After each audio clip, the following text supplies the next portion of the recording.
The first thing we noticed that morning was the glint of foil in the dirt. It caught a shard of sunlight through the pines, flashing like a signal. Mike bent to pick it up. An empty energy gel packet, the kind ultralight hikers use when they're counting every ounce. Somebody forgot their leave no trace pledge, he muttered, tucking it into a side pocket. We were a small group of experienced backcountry hikers, the kind who pick up trash even if it isn't ours. And we took pride in leaving the trails cleaner than we found them. But as we moved along the ridge, we started seeing more. A torn corner of a granola wrapper, a frayed bootlace, the end of a pencil, a crumpled map fragment pressed into the mud. At first, we rolled our eyes.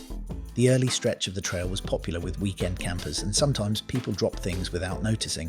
But then Sarah, who was hiking point, stopped suddenly and called out, "Hey, these aren't random." She crouched and pointed to a faint boot print beside the wrapper. The heel dragged deep, as if the person had stumbled.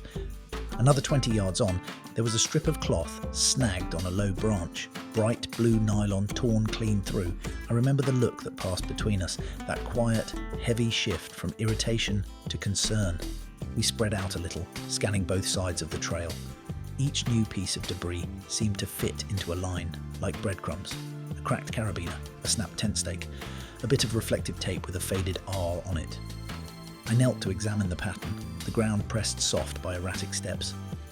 "Whoever this is," I said, "they're losing things fast." The forest around us felt suddenly close, the air still and damp, the kind that carries the scent of moss and rain-soaked pine. Somewhere uphill, a raven called once, then twice, before the sound faded into the valley. We checked our map.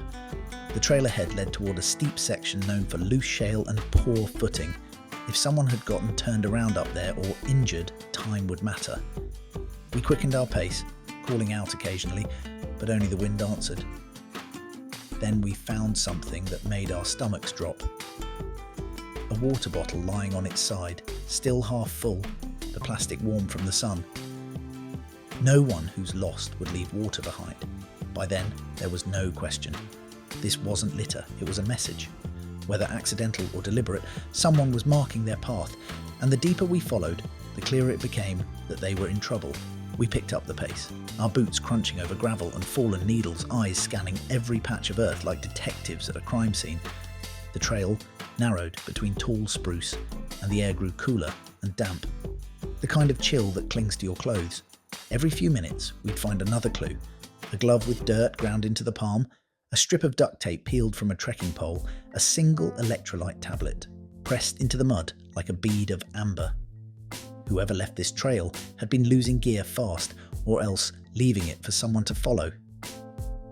Could be they got turned around and started marking their way back, Sarah said, crouching beside a small pile of pebbles stacked on a rock. It was deliberate, too careful to be chance. She brushed away pine needles, revealing another torn scrap beneath. This one from a trail map, with the corner labelled High Divide Loop. I remembered that section.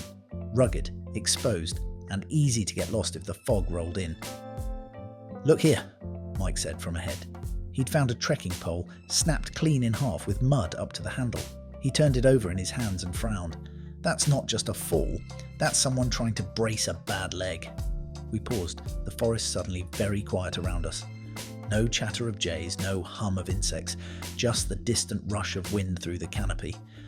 I felt that instinctive tightening in my chest, that shift when a hike stops being recreation and becomes responsibility. We were seasoned enough to know how quickly a simple misstep could spiral in the backcountry. I took the lead and started calling out, "Hello, we're hikers. Are you okay?" The sound vanished into the trees, swallowed whole. Nothing answered but our own breathing. 100 yards later, we reached a clearing where the trail split, one path climbing toward a ridge, the other dipping into shadow. At the fork lay a torn bandana tied to a low bush, bright red against the green. Beneath it, a boot print pressed deep into the mud, heavy on one side, light on the other. Limping. The realization sent a pulse of urgency through us.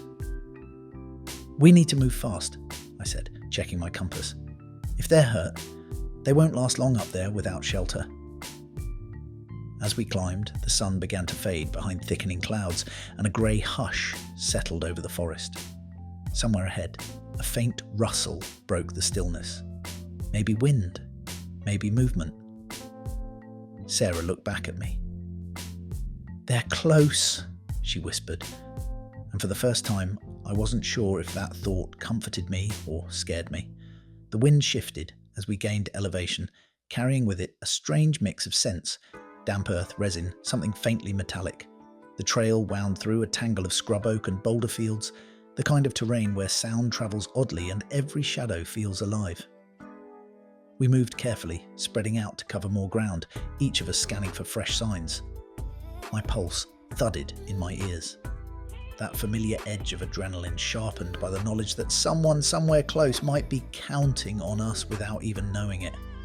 We found the next sign halfway up the ridge, a small notebook page pinned beneath a stone. The rain had blurred the ink, but you could still make out the words, "North Ridge, hurt, can't walk." Beneath it, a name. Liam. I felt a chill that wasn't from the wind. The handwriting slanted hard to the right, shaky, rushed. Sarah read it twice, then looked up at me. "He's marking his way intentionally," she said quietly. "He's trying to be found." Mike unfolded the map and traced our location. North Ridge puts him about half a mile ahead, maybe near that rockfall area we saw from below. He tapped the contour lines with a gloved finger. If he's hurt, that's a rough place to be stuck. We pressed on, voices low now, as though the mountain itself demanded quiet. The path grew steeper, scattered with loose shale that clattered underfoot. Then, just beyond a switchback, we found his pack, torn open, the frame bent, one strap shredded. Inside was the usual gear: a stove, a sleeping pad, a single boot, and a crushed protein bar wrapper. No water bottle. He must have taken it when he went for help, or maybe he'd lost it earlier. Could be dehydration, I murmured, or a bad fall. I remembered how many times I'd told students on guided trips that most rescues started this way. One injury, a poor decision, and a cascade of bad luck. But it was different seeing the evidence of it laid out like a trail of breadcrumbs through the wilderness. We kept calling his name now. "Liam! We're hikers. Stay where you are." My voice bounced off the ridge and came back, thin and broken. Then, faintly, a sound answered. Not words exactly, more like a hoarse cry, carried on the wind from somewhere above. We froze. Sarah turned her head, listening hard. Another sound came, weak but real. "That's him," Mike said, already climbing toward it. The slope was brutal, loose rock shifting under every step, but none of us hesitated. The daylight was fading fast, and the air had that heavy feel that comes before rain. As thunder rumbled far off beyond the peaks, we moved quicker, hearts pounding, following the echo of that fading voice deeper into the storm's shadow. The storm hit just as we crested the ridge. A low roll of thunder moved across the sky, followed by a gust that tore at our hoods and sent dust swirling. I could smell the rain before it came. That sharp scent of ozone and pine, the kind that makes your skin prickle. Lightning flashed somewhere over the next valley, lighting up the granite like bones under thin skin. We crouched low for a moment, waiting for the wind to ease, and that's when Sarah pointed downslope. "There!" At first, I didn't see it. Then the next flash revealed a faint patch of colour halfway down a gully, something blue against the grey rock. We started moving, careful but fast, slipping and catching ourselves on roots and branches. The rain came in sudden sheets, soaking us through in seconds. Mud smeared our hands, every breath came ragged. When we reached the bottom, I saw it clearly. A collapsed tarp, tied between two dead trees, one corner torn free and whipping in the wind. Underneath, a man lay on his side, motionless except for me. The rise and fall of his chest. His face was pale, beard streaked with dirt and rain. A crude splint bound his left leg with a broken trekking pole and a strip of shirt. When I knelt beside him, his eyes flickered open, unfocused, glassy. "You made it," he rasped, barely audible. Sarah dropped her pack and pulled out the med kit. "Hey, you're okay now," she said gently. "We've got you."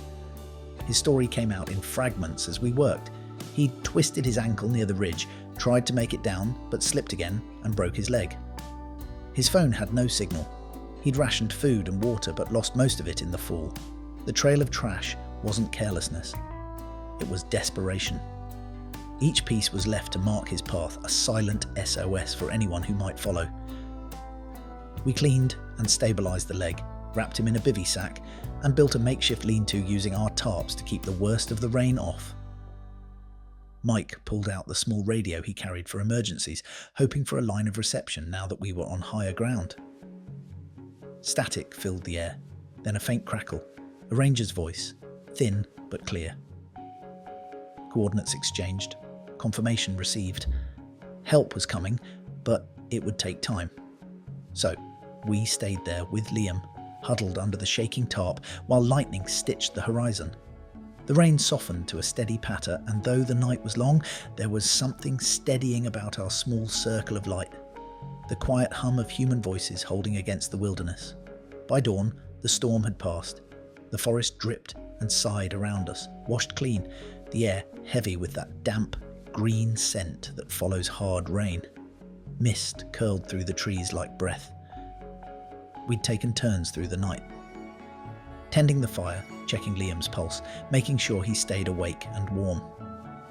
He was stronger by morning, though every small movement made him wince. When he finally whispered, "Thank you," it was so faint, I almost didn't catch it. The helicopter came mid-morning, announced first by the thrum of rotors rolling through the valley like distant thunder. We climbed to a small clearing, waving the bright orange panel from my pack to signal our position. The downdraft flattened the wet grass, spraying droplets into the air as two rescuers dropped down on lines. They worked fast, quiet professionals, efficient and calm. Within minutes, they had Liam secured and lifted skyward, disappearing into the fog that still hung along the ridge. When the sound faded, the forest grew still again. The only trace of our long night was the trampled mud around the fire pit and the faint imprint of our gear. Sarah squatted to pick up a scrap of blue tarp, folded it carefully, and slipped it into her pocket. "He did everything right," she murmured. "Even hurt and lost, he left a trail that could be followed." Mike nodded, brushing rain from his beard. Most people panic. He thought it through. We spent another hour policing the area, gathering our own bits of trash, scattering the fire's ashes, leaving the site as if no one had ever been there. Old habits die hard. Even after a rescue, leave no trace still meant something. As we hiked back down the ridge, the sunlight broke through in soft, gold shafts, catching the water still clinging to the leaves. Every sparkle reminded me of that first glint of foil we'd seen the day before. The beginning of a breadcrumb trail that had led us to a man who refused to give up. By the time we reached the trailhead, our legs ached, and our packs felt heavier than when we'd started. But there was a quiet satisfaction in that wait. The kind that comes when you know you've done something that mattered. We sat on a fallen log, boots caked with mud, sharing the last of our coffee from a dented thermos. No one spoke for a while. Finally, Sarah said, "Funny how trash saved a life." I looked down the trail, where sunlight danced on wet stone. "Maybe it's not trash," I said softly. "Maybe it's just proof someone was here, and someone cared enough to follow."